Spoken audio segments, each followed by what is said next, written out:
dito sa aming garden ay ibang klase ang lupa. Kaunting init lang, matigas agad at talagang natutuyo. At ang mga halaman ay pagkaganyan, hindi kahoy, madaling malanta. Kaya ako ay nag-design kung paano hindi magdidilig ng malimit sapagkat ang lupa ay tigang.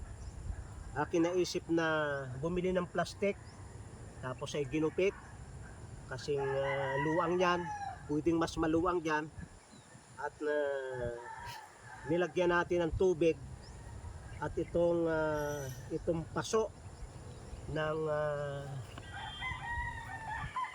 ng litos ay ating inilagay. Yan ang itsura, oh.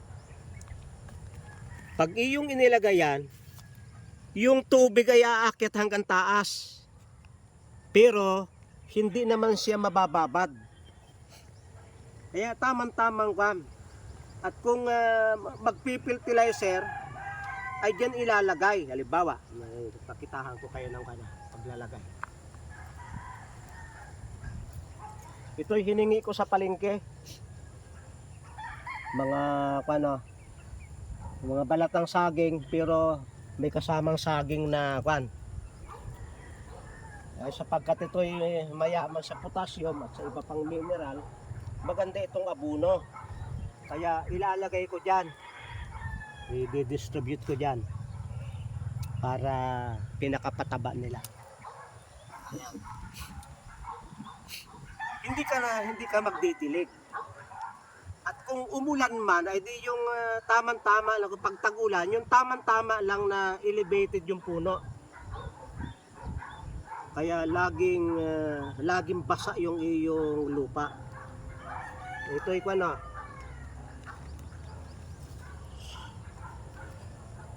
Kaya ang gagawin ko, lalagyan ko uli. Hindi ganong marami. Sabihin nyo kung ano yun. Ito'y usula, tubig na may usula. Yung usula ay siyempre magiging fertilizer. Ang magiging problema nyo dyan, pag may tubig, ay magiging bahay ng lamok. Kaya lalagay nyo ng usula. At yan ay uukupahan nila yung tubig na yon.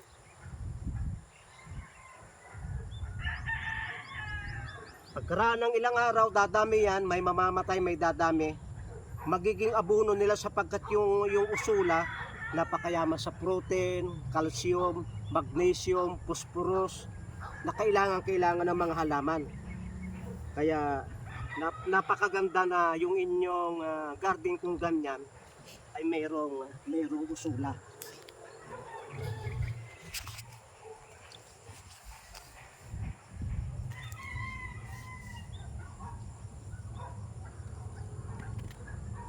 Dahil dito, makakatipid ka sa panahon ng pagdidilig.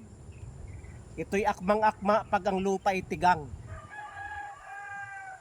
Na maya't maya ituyo, gagamit kayo ng plastic o mga planggana, mga kagaya nito. Nilagyan ko lamang ng para hindi masira.